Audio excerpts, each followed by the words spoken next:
আসসালামু আলাইকুম রহমতুল্লাহি অবরকাতুহু।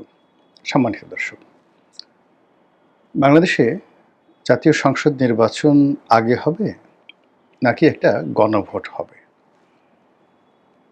এই দুটো বিষয় নিয়ে যেভাবে তর্ক বিতর্ক চলছে, একই সঙ্গে জাতীয় সংসদ নির্বাচনের যে পদ্ধতি, সেখানে গতানুগতিকভাবে আমরা যেভাবে বিগত দিনে ভোট দিয়ে আসছি সেইভাবে হবে, নাকি কি একটা নতুন নিয়ম চালু করেছে পিআর পদ্ধতি, অর্থাৎ রাজনৈতিক দলগুলো সারা বাংলাদেশে তাদের প্রার্থী ঘোষণা না করে শুধু দলের প্রতীক দেবে, আর প্রার্থীরা সেই দলের পকেটে থাকবে।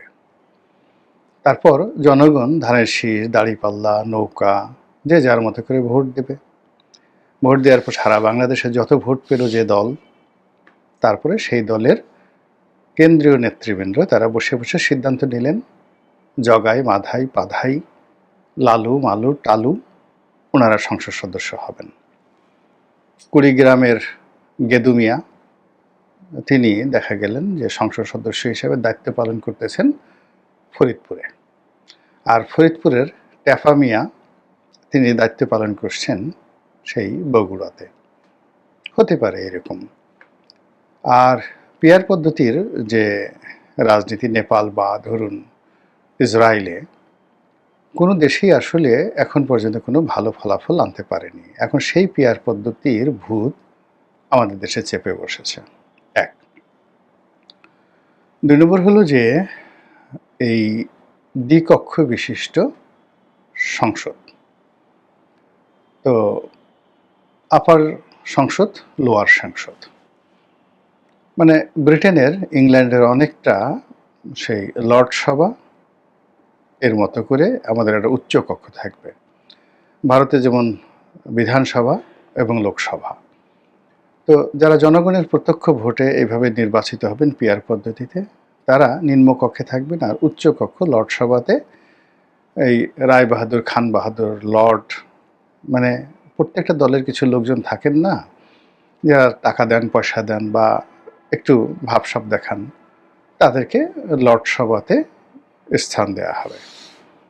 এটা অনেকটা রাজকীয় ব্যাপার স্যাপার, ভারতের মতো, ইংল্যান্ডের মতো। কিন্তু বাংলাদেশে আসলে ওরকম লর্ড, রায় বাহাদুর, খান বাহাদুর আছে কি? আমি তো দেখি না। আমাদের এখানে যে লাউ সেই কদু, যেই আওয়ামী লীগ সেই বিএনপি, যে বিএনপি সেই এনসিপি, এনসিপির যে চরিত্র, জামাতের একই চরিত্র। মানে এখানে নিম্নকক্ষ, উচ্চ কক্ষ থেকে শুরু করে যা কিছুই করেন না কেন, আমাদের দেশে রাতারাতি কোনো পরিবর্তন আসবে এরকম নজির গত ৫,০০০ বছরে হয়নি। আমাদের রক্তের অণুতে অণুতে, পরমাণুতে পরমাণুতে যে দুষ্ট চক্র বংশ পরম্পরায় আমাদেরকে অস্থির করে রেখেছে, এজন্য শাসক হিসেবে আমাদের উপরে যখন কোনো জুলুমবাজ আসছে, ডান্ডা হাতে, যারা শক্ত হাতে আমাদেরকে দমন করতে পেরেছে, আমরা সবাই তাদেরকে আব্বা আব্বা ডেকে বলেছি, হুজুর আপনার মতো ভালো মানুষ হয় না। আর যে সকল মানুষ আমাদেরকে ভালোবাসার চেষ্টা করেছে, নরম হওয়ার চেষ্টা করেছে, আমরা একেবারে তার ঘাড়ের উপর বসে কখনো তার ঘাড় মটকে দিয়েছি, আর কখনো তার মাথার উপরে যা হয়, ছোট পোলাপান যা করে, আমরা সেই কাজ করে দিয়েছি। তো এরকম শেখ হাসিনা যখন ছিলেন, সবাই ছি ছি ছি ছি, এত মানুষ কঠিন হয়, এত নির্মম এবং এত নিষ্ঠুর হয়, এরে মারে, ওরে ধরে, মামলা দেয়, মোকদ্দমা দেয়, সব বিএনপির লোকদেরকে সে দেশ ছাড়া করে ফেলেছে। জামাতের মতো মানে অলি আল্লাহর দলকে সে আন্ডারগ্রাউন্ডে পাঠিয়ে দিতে চাচ্ছে, এর মতো কোনো খারাপ মহিলা আছে? কিন্তু কি হলো, গত ১ বছরে ডক্টর মোহাম্মদ ইউনূসের মতো একজন ভদ্রলোক শুধু হাসে, কত সুন্দর করে কথা বলে। আমরা সেই ডক্টর মোহাম্মদ ইউনূসকে এখন কী অবস্থায় ফেলে দিয়েছি, যে সারা দেশে মবের রাজত্ব, চাঁদাবাজির রাজত্ব, ঘুষের রেট, টেন্ডার দিয়ে ঘুষ হয়। তো এই সমস্ত অবস্থা দেখে মানুষজন কি বলছে বোঝার চেষ্টা করুন। আমি যারা ঘুষ দুর্নীতি করছেন এই সরকারের, দেখবেন প্রায় সবারই গায়ের রং ফর্সা হয়ে গেছে, চামড়া টান টান করছে, মানে মনে হয় যেন পুরো শরীরে এই কিছুক্ষণ আগে ডাইরেক্ট মাখন দিয়ে তাদেরকে ওয়াশ করে দেওয়া হয়েছে, মাসাজ করে দেওয়া হয়েছে, এরকম শরীর চকচক চকচক করছে।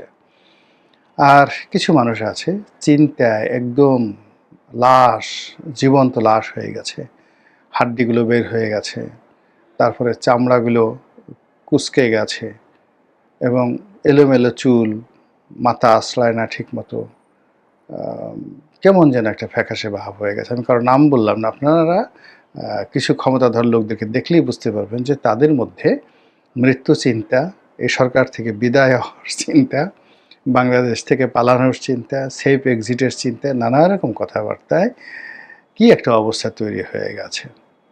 এর মধ্যে আপা আসবে, ভাইয়া আসবে, আপা আসবে না, ভাইয়া আসবে না, ইলেকশন হবে কি হবে না, নানা রকম জটিলতা নিয়ে একটার পর একটা সন্দেহ, অবিশ্বাস যত তৈরি হচ্ছে, ততই যারা সুবিধাভোগী লোকজন, যারা মব করতে চায়, দুর্নীতি করতে চায়, তারপর ঘুষ, অনিয়ম করতে চায়, তারা এই পুরো সময়টিকে একটি অনিয়মের স্বর্গ রাজ্য বানিয়ে ফেলেছে। আর এই স্বর্গ রাজ্যে বসে তারা টেন্ডার দিয়ে দুর্নীতি করছে। ধরুন আগে একটা নিয়োগ হতো, বড় একটা পদে নিয়োগ হতো, মন্ত্রীর কাছে যেত, প্রধানমন্ত্রীর দপ্তরে যেত, তারপর রাজনীতিবিদদের দপ্তরে যেত, সামান্য কিছু লেনদেন হতো।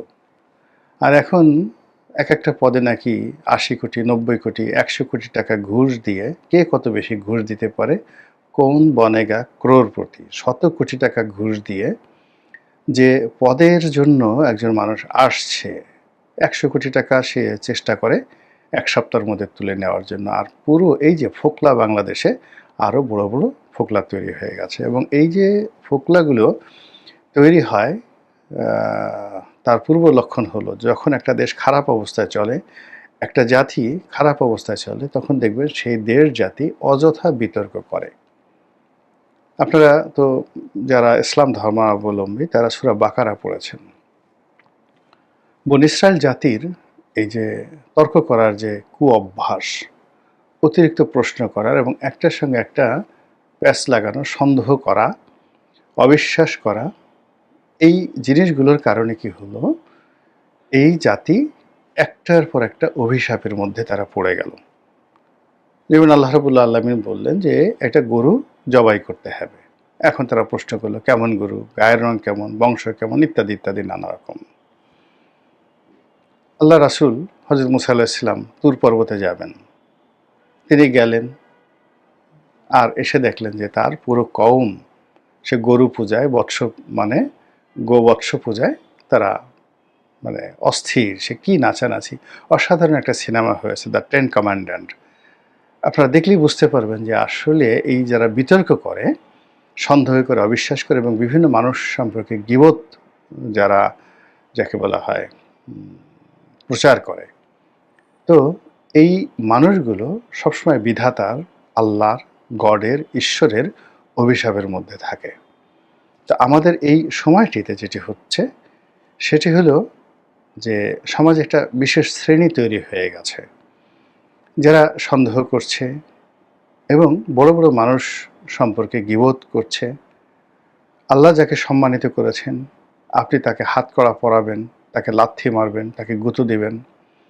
আল্লাহ যাকে ধনসম্পদ দিয়ে যাকে বলা হয় মর্যাদাবান করেছে, আপনি তার ধনসম্পদ লুণ্ঠন করে তাকে পথের ফকির বানিয়ে দেবেন। এই যে একটা ট্রেন্ড, এই যে একটা মানুষের যে অভ্যাস এবং মানুষের চরিত্র গত একটা বছরে যতটা ড্রামাটিক্যালি, নাটকীয়ভাবে পরিবর্তন হয়েছে, গত ১০০ বছরে এভাবে বাঙালি জাতি এত অল্প সময়ের মধ্যে পরিবর্তিত হয়নি, কখনো কোথাও দেখাতে পারবেন না। ফলে কি হলো, আমরা এই গত ১ বছরে পতনের অতলান্তে, মানে যেটার কোনো শেষ নেই, যেভাবে যাচ্ছি তাতে করে কত পরিবার, কত রাষ্ট্র, কত সংসার, কত সমাজ, এটা মানে যে তছনছ হয়ে যাচ্ছে। এখানে কত রাষ্ট্র আন্তর্জাতিক হয়ে গেল। আমাদের যেহেতু পার্শ্ববর্তী মায়ানমারের অবস্থা দেখেন, শ্রীলঙ্কার অবস্থা দেখেন, নেপালের অবস্থা দেখেন, মানে একই সঙ্গে সকল আযাব এই পুরো দক্ষিণ পূর্ব এশিয়ার উপরে গজব আকারে চলে আসছে এবং ভারতও শান্তিতে নেই, সেখানেও হাজারো রকম সমস্যা দেখা দিয়েছে। তো সেই দিক থেকে যেটা বলছিলাম যে আমাদের এই সময়টিতে যে বিতর্কগুলো হচ্ছে এই মুহূর্তে, সেই বিতর্কগুলো আমার দৃষ্টিতে একেবারে অপ্রয়োজনীয়। এগুলো করারই দরকার ছিল না। যে কাজগুলো করার চেষ্টা করা হচ্ছে, যে প্রশ্নগুলো উত্থাপন করা হচ্ছে, এগুলো মূলত জনগণকে ঠকানোর জন্য, প্রতারণা করার জন্য এবং নিজেদের স্বার্থ সিদ্ধির জন্য। অধিকন্ত যে কাজগুলো তারা এই গত ১ বছর যাবৎ চেষ্টা করছে এবং এর পেছনে হাজার হাজার কোটি টাকা তারা খরচ করে ফেলেছে, যার ২ পয়সার মূল্য হবে না, এমনি দুর্বল অর্থনীতি। আপনি চিন্তা করুন তো, ১৪ বার ১৫ বার আমাদের প্রধান উপদেষ্টা দেশের বাইরে গেছেন বেড়ানোর জন্য, অনুষ্ঠানের জন্য, রাষ্ট্রীয় কর্মের জন্য, ডিগ্রি আনার জন্য। বলেন তো আপনার আমার কি উপকার হয়েছে? দেশের কি উপকার হয়েছে? তো এরকম অনেক কিছু হচ্ছে প্রতিনিয়ত। এই যে একটা বৈঠক হচ্ছে ঐক্যমত্য কমিশনের, সবাই দল বেঁধে যাচ্ছে, পাইকারি হারে খাবার খাচ্ছে, 5 স্টার হোটেল থেকে খাবার যাচ্ছে, সেখানে বসে সেই এসির মধ্যে বসে সকাল থেকে সন্ধ্যা পর্যন্ত যে সকল খাজুরি আলাপ গালগপ্প করছে, লিখে রাখেন, আগামীতে যারাই ক্ষমতায় আসবে তারা এর একটা বিন্দু বিসর্গ বাস্তবায়ন করবে না। অথচ এর জন্য আমরা কত কিছু নষ্ট করলাম, আর এই সময়ের মধ্যে কত রাস্তা খানাখন্দকে ভরে গেছে, কত এলাকা বিদ্যুৎবিহীন। আমার এই ভিডিও যারা দেখছেন বাংলাদেশের গ্রাম অঞ্চলে, তারা জানেন যে এই অসময়টিতে গ্রাম অঞ্চলে কীভাবে বিদ্যুৎ বিভ্রাট হচ্ছে। এই সময়টিতে কত মানুষ চাকরি হারিয়েছেন, কত মানুষ তাদের ব্যবসা প্রতিষ্ঠান বন্ধ করেছেন, কত সম্মানিত মানুষ ৩০-৪০ বছর যাবৎ ব্যবসা প্রতিষ্ঠান চালিয়েছেন সুনামের সঙ্গে, তারা গত ১ বছর অর্থনৈতিক দাবানলে রীতিমতো নিজেরা ছারখার হয়ে এখন পালিয়ে বেড়াচ্ছেন।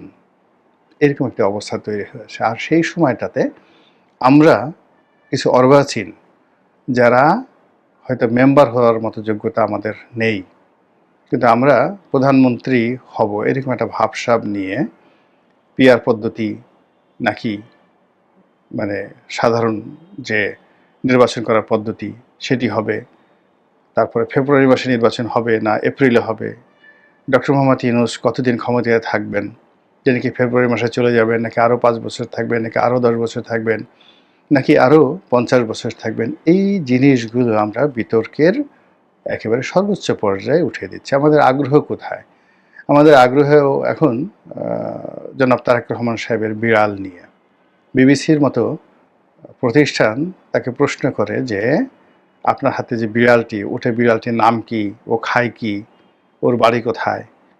মানে চিন্তা করে যে আমাদের চিন্তা জগতে যেখানে তারেক রহমান সাহেবের সঙ্গে আমাদের প্রশ্ন হবে সংবিধান নিয়ে, দেশ নিয়ে, আরও কত গুরুত্বপূর্ণ বিষয়, সেখানে ময়না পাখি, টিয়া পাখি, ছাগল নিয়ে, পাগল নিয়ে কি আলাপ আলোচনা। মানে মস্তিষ্কের, আমি এটা নিয়ে আলাদা একটা ভিডিও করব, মস্তিষ্কের বিকৃতি কোন পর্যায়ে চলে গেছে। এখানে তুরস্ক থেকে লোকজন আসছে বিমান বিক্রি করার জন্য, অস্ত্র বিক্রি করার জন্য, এসে জামাতের আমির কাছে যাচ্ছে। সাবের হোসেন চৌধুরীর সাথে কেন রাষ্ট্রদূতরা দেখা সাক্ষাৎ করছে।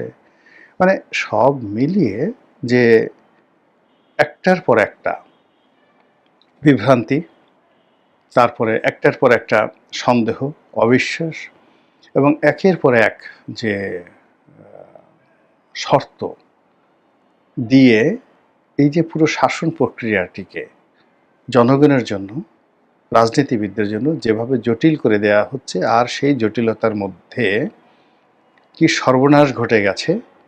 একটু কক্সবাজারের রোহিঙ্গা ক্যাম্পে ঘণ্টাখানিক থেকে আসেন, আর তার অপর প্রান্তে আরাকান আর্মির সঙ্গে রোহিঙ্গা স্যালভেশন আর্মির যে যুদ্ধ একটু দেখে আসেন।